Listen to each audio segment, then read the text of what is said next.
Providing anesthesia is a stressful job. I know, I'm a nurse anesthetist. In recognition of the challenges that nurse anesthetists face on a daily basis, both professionally and personally, the 2003-2004 AANA Board of Directors introduced a wellness initiative at the Seattle meeting. It is composed of a blue ribbon expert panel on nurse anesthesia wellness and an annual lecture series. The annual lecture series is named after Jan Stewart, an AANA past president. Jan was a humanitarian who was dedicated to the practice of nurse anesthesia and also to the wellness of its members. In Seattle, Jan's daughter Sarah presented us with a videotape of her mother. I would like to share her story with you now, and I hope it inspires you, as it did me, on the importance of wellness to CRNAs. The spirit of Jan Stewart is a legacy of accomplishment, overcome by darkness. Months after completing her presidency and her 50th birthday, Jan died from an accidental overdose of opioid narcotics. It is the spirit of Jan Stewart that informs us of the need for wellness, because it is wellness we all need to make our lives work. Jan's daughter Sarah will unfold the story of her mother.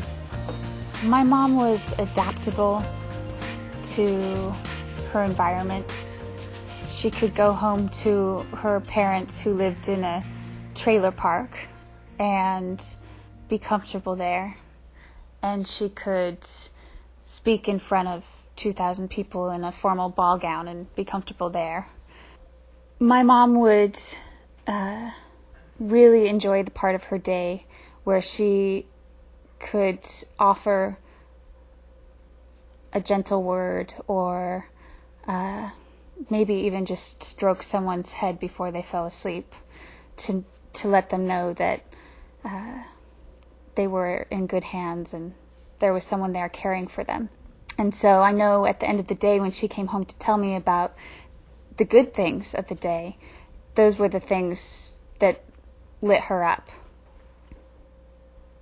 So there was a certain point when I was aware that my mom was unhealthy, and I would check in with her periodically and say, "What's happening? Do you need to see the doctor? Do you know why you're having headaches? Why are you having headaches so often? Why are you going home?" I knew she was giving herself shots. I didn't know of what, because she had had migraines in the past. And so shots to me for a headache meant Imitrex. My brain never went to the point where I thought that maybe she was medicating herself in an unsafe way. Because I trusted, like so many other people around her did, that she knew how to take care of herself, because she was so in charge of every other aspect of her life. I believe that if someone as accomplished as my mom and as intelligent as my mom could become addicted to drugs, that it could happen to anyone. I know from a family perspective that my mom's struggles didn't just come from her home, but she had struggles at work as well. And I know that she wasn't alone in that. There's a lot of challenges facing nurse anesthetists, and a lot of challenges facing nurses in general who give so much of themselves and oftentimes forget to take care of themselves.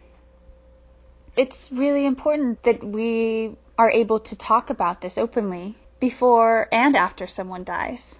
If we talk about it beforehand, maybe we can prevent the drug use from even starting. If we talk about it while someone is using drugs, perhaps we can get them help so that they do not die. And if we talk about it after they die, unfortunately, like I'm doing, we can learn the realities of what drug abuse does to families, individuals, how easily death comes. She, like so many in her profession, felt like she was in control of these drugs. Of course she felt like she was in control of these drugs. She knew how to use them. She used them every day with her patients. And she thought that she could control her addiction as well. And addiction is not controllable. There's part of me who is learning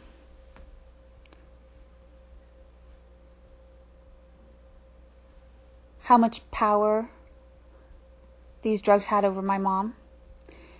And I really had to learn her shadow. And I always saw her light. I never knew that there was shadow.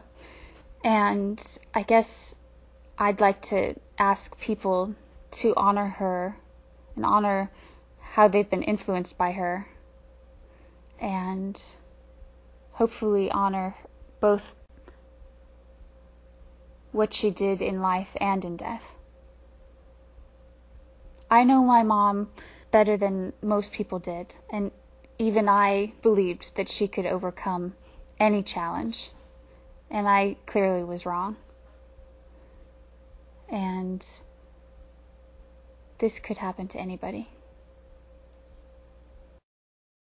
So I would like to see an extensive program for warning families as well as colleagues about what the warning signs are. If my mom was here, and she is in a lot of us, always in my heart, she says to me that we must save our lives. We must embrace each other, and we must grant each other permission to save each other.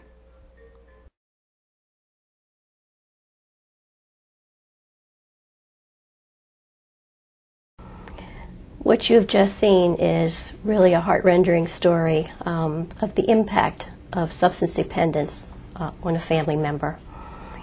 It's unfortunate that we lose our colleagues, but we also need to remember the impact besides on the profession, on the families, on colleagues, on coworkers, on loved ones. And it's very important that you know where to reach out for resources. If you have a colleague, if you have a family member, someone that you believe may be dependent upon substances of the workplace or has other issues that impair their practice in the workplace, please get in touch with us.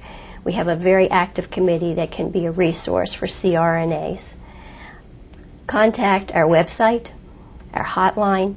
We have an online support group for anesthetists in recovery. We have many resources from state to state to be able to advocate and to be able to assist CRNAs and their families. Please contact us if you have an issue.